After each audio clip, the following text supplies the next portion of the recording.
Abuela, robaron el baúl de su ajuar de la bodega anoche. Se llevaron el cofre de madera tallada que tenía todas sus cosas de novia, le informó su nieto Daniel con voz temblorosa, sin saber que esas palabras acababan de liberar una maldición ancestral que había permanecido contenida durante más de 50 años, y que ahora perseguiría sin piedad a quien se hubiera atrevido a profanar el legado sagrado de la familia Herrera. Esperanza Herrera tenía 73 años, y había vivido toda su vida en el pueblo de Pátzcuaro, Michoacán, en una casa colonial de adobe que había pertenecido a su familia durante 4 generaciones. Era una mujer de estatura pequeña pero presencia imponente, con cabello plateado que siempre llevaba trenzado con listones tradicionales purépechas, y ojos oscuros que parecían guardar los secretos de siglos de sabiduría ancestral. Sus manos, marcadas por décadas de bordar y tejer, conservaban la habilidad artesanal que había sido transmitida de madre a hija durante generaciones incontables. El baúl robado no era una posesión ordinaria. Era el cofre de ajuar que su bisabuela Soledad había comenzado a llenar en 1870 para su futura boda, una tradición familiar que se había mantenido ininterrumpida durante más de 150 años. Cada mujer de la familia Herrera había agregado elementos al baúl: manteles bordados a mano, rebozos tejidos con hilos de seda, joyería de plata trabajada por artesanos locales y objetos ceremoniales que conectaban a la familia con sus raíces indígenas purépechas. Pero más importante que los objetos materiales, era lo que el baúl representaba espiritualmente. Según la tradición familiar, el cofre había sido bendecido por una curandera purépecha, que había imbuido cada objeto con protecciones ancestrales para la familia. Sin embargo, la misma curandera había advertido que si el baúl era alguna vez profanado por manos no pertenecientes a la familia, una maldición terrible caería sobre quien se atreviera a tocarlo. El que robe lo sagrado de esta familia, había profetizado la curandera según las historias que se contaban de generación en generación, conocerá la ira de todos los ancestros. Su vida se convertirá en un tormento hasta que devuelva lo que no le pertenece. Durante décadas, esta advertencia había sido considerada más como una leyenda familiar que como una amenaza real. El baúl había estado seguro en la bodega de la Casa de Esperanza, protegido no solo por cerraduras físicas, sino por el respeto y veneración que toda la comunidad tenía hacia las tradiciones sagradas de la familia Herrera. Esperanza tenía 5 hijos: Marisol, que vivía en Morelia con su esposo y trabajaba como maestra; Carmen, que se había mudado a Guadalajara y era enfermera; Roberto, que administraba la tienda familiar de artesanías en el centro de Pátzcuaro; Gabriela, que había emigrado a Estados Unidos y trabajaba como traductora; y Eduardo, el menor, que vivía en la Ciudad de México pero visitaba regularmente para ayudar con el mantenimiento de la casa ancestral. Daniel, de 24 años, era hijo de Roberto, y había estado viviendo con su abuela desde que comenzó sus estudios de antropología en la universidad local. Era él quien había descubierto el robo esa mañana, cuando fue a la bodega para buscar decoraciones navideñas para la casa. Lo que ni Esperanza ni Daniel sabían en ese momento era que el ladrón que había robado el baúl ya había comenzado a experimentar las primeras manifestaciones de la maldición ancestral que había despertado al profanar el legado sagrado de la familia Herrera. Joaquín Salcedo era un hombre de 35 años, que había desarrollado una reputación en la región como ladrón especializado en antigüedades y objetos de valor histórico. Durante las últimas semanas, había estado observando la casa de los Herrera, sabiendo por fuentes locales que la familia tenía una colección valiosa de artesanías y objetos tradicionales que podrían venderse por buenos precios en el mercado negro de antigüedades en la Ciudad de México. Lo que Joaquín no había considerado era que algunos objetos trascienden el valor material y están protegidos por fuerzas que van mucho más allá de cerraduras y alarmas físicas. La noche del robo, Joaquín había logrado entrar en la bodega sin ser detectado y había identificado inmediatamente el baúl tallado como el objeto más valioso del espacio. Sin embargo, desde el momento en que había tocado la madera del cofre, había sentido una sensación extraña, como si una corriente eléctrica hubiera recorrido su cuerpo. Solo son nervios, se había dicho a sí mismo mientras cargaba el pesado baúl hacia su camioneta. Es normal estar nervioso durante un robo. Pero a medida que pasaron las horas después del robo, Joaquín comenzó a experimentar fenómenos que no podía explicar racionalmente.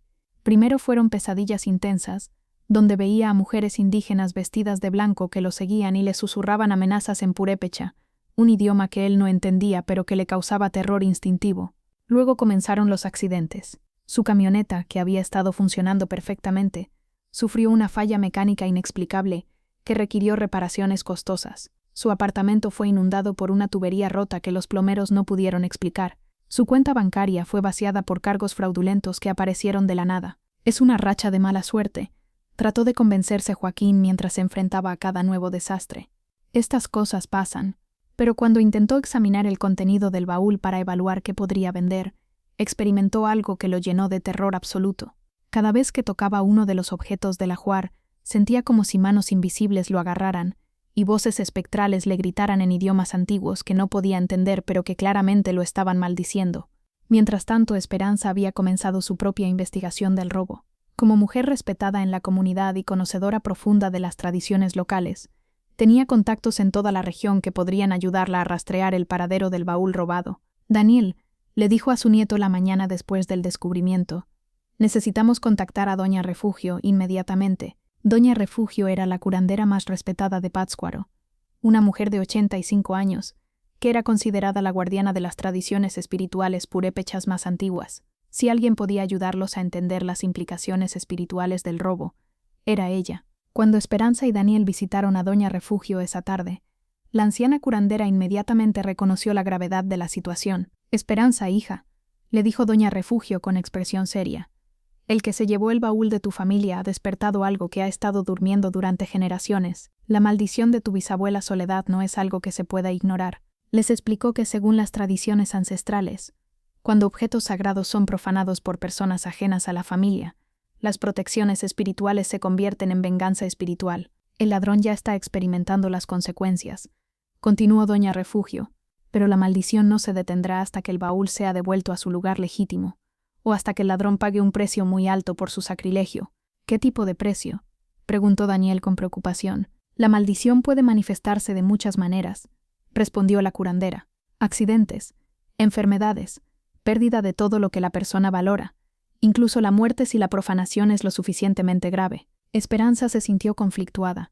Por un lado, quería recuperar el baúl de su familia. Por otro lado, no deseaba que nadie sufriera daño severo, sin importar lo que hubieran hecho. Doña Refugio preguntó: «¿Hay alguna manera de encontrar al ladrón antes de que la maldición cause daño irreparable? Las fuerzas ancestrales nos guiarán hacia él», respondió la curandera, «pero debemos actuar rápidamente». Durante los días siguientes, Esperanza, Daniel y Doña Refugio trabajaron juntos para rastrear las manifestaciones de la maldición que los llevarían al ladrón. Doña Refugio usó técnicas de adivinación tradicionales, mientras que Daniel usó contactos modernos y redes sociales para buscar información sobre robos recientes de antigüedades.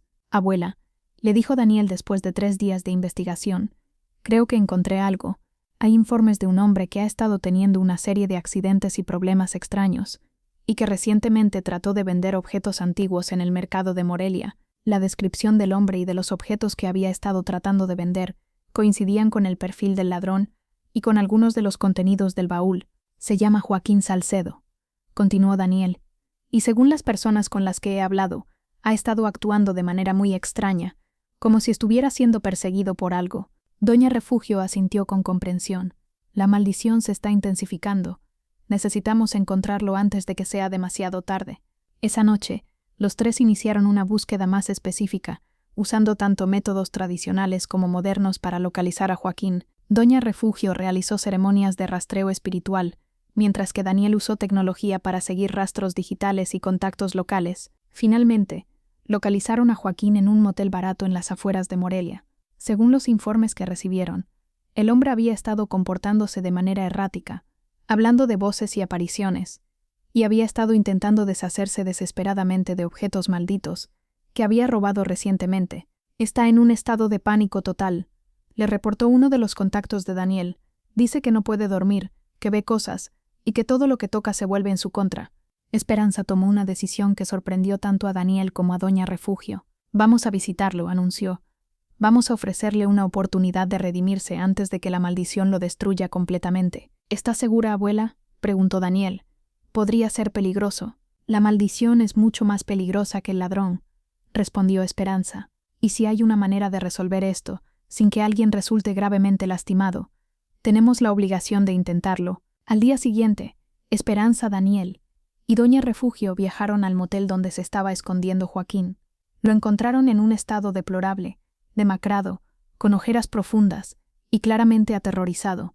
«¿Quiénes son ustedes?», preguntó Joaquín nerviosamente cuando tocaron a la puerta de su habitación. «Somos la familia a la que le robaste el baúl», respondió Esperanza con voz firme pero no amenazante. y hemos venido a ayudarte. La reacción de Joaquín fue inmediata y visceral. Se desplomó en una silla, puso la cara entre las manos, y comenzó a llorar. No sabía, murmuró entre sollozos. No sabía que era más que un objeto antiguo. Desde que lo toqué, mi vida se ha convertido en un infierno.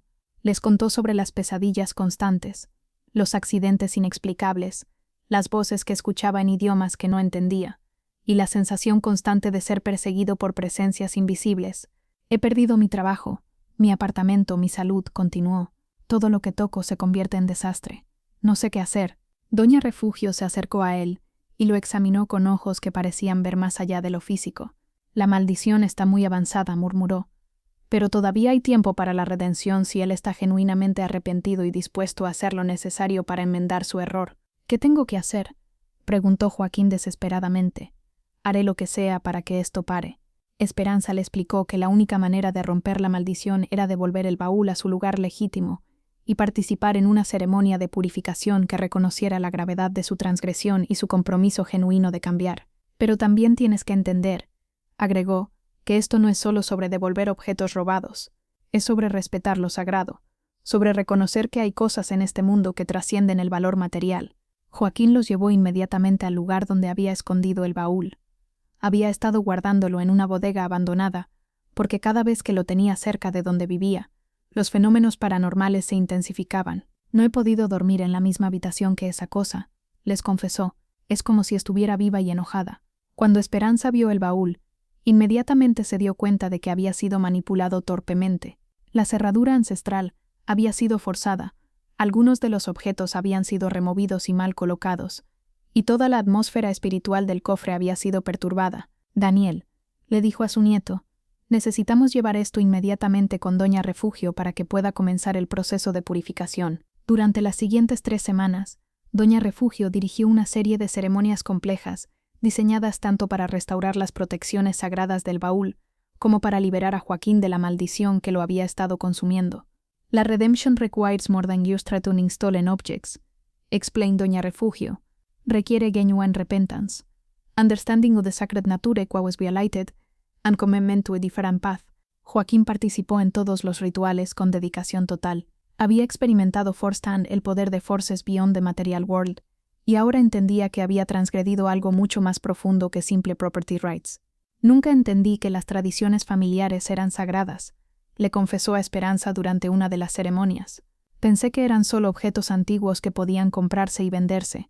Como parte del proceso de redención, Joaquín también trabajó para reparar físicamente el daño que había causado al baúl. Bajo la supervisión de artesanos locales, aprendió técnicas tradicionales de carpintería y restauración para reparar la cerradura forzada y restaurar los elementos decorativos que había dañado. Este trabajo is part of your healing, le explicó Doña Refugio. When you repair what you damaged with your own hands, you also repair the spiritual damage you caused. El proceso fue transformativo para Joaquín.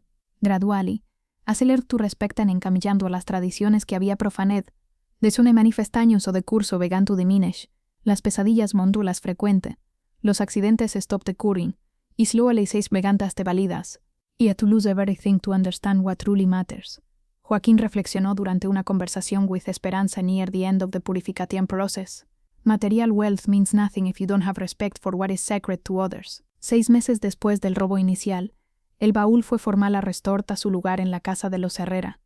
Pero más importante than the physical return was the spiritual healing que había occurred para todas las personas involved. Esperanza había regained not only her family's sacred objects, pero también una renewed appreciation para el poder and importance de las tradiciones ancestrales.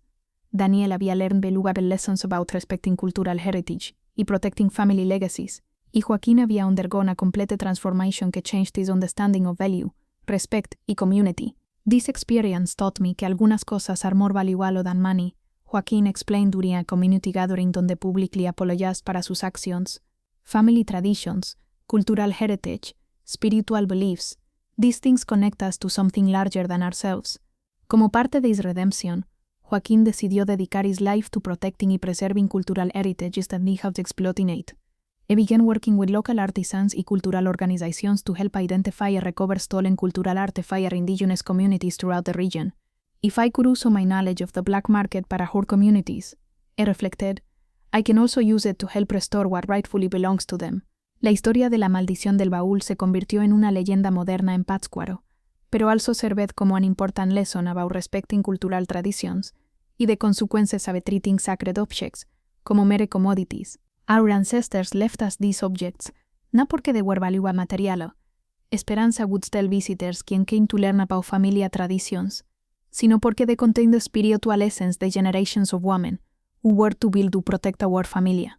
Doña Refugio used case como a teaching example para young people in the community about el poder de spiritual traditions y la importancia de treating cultural heretics with appropriate reverence. When we respect lo sagrado, she would explain, y protect us pues, but when we treat lo sagrado as if it were common, we invite spiritual consequences que can be very serious. 2 years later, Joaquín had establecido a successful business specializing en la authentic restoration y protección de cultural artifacts. Thus transformación había been so complete que many people in la community had completely forgiven him, y now consider him a valuable ally on preserving local cultural heritage. Redemption is possible para anyone. Esperanza reflected during el segundo anniversary del robo, but it requires genuine understanding de what we had damaged, genuine remorse para el arma caguán, y genuine commitment to becoming a better person. El baúl remained in su traditional place en la house de los Herrera, pero now it was protected not only por spiritual forces, sino también por a community that learned to value y protect their cultural treasures more carefully. Daniel had completed his anthropology studies y had written on this y sobre el caso de his family's baúl, using it como an example de how traditional spiritual beliefs continue to have relevance power en el modern world. This experience taught me que my academic studies alone were not sufficient to understand mi propia cultura, explained. I had to experience el poder de our traditions firsthand to truly appreciate their significance. La historia se había spread throughout Michoacán y other regions de México as an example de how traditional justice systems puede work alongside modern approaches to address wrongdoing y promote healing para both individuals y communities. Sometimes, concluded Esperanza during una interview with anthropologists studying el caso, the old ways of ensuring justice y redemption are more effective than modern legal systems, porque they address not just el material harm, sino también el spiritual damage que occurs cuando aprenden en precan transgress against lo sagrado. Y así, el baúl que había been stolen returned, not only to his physical home, sino también to his rightful place as a symbol de family heritage, community respect, y el enduring power de ancestral wisdom to guide y protect his future generations.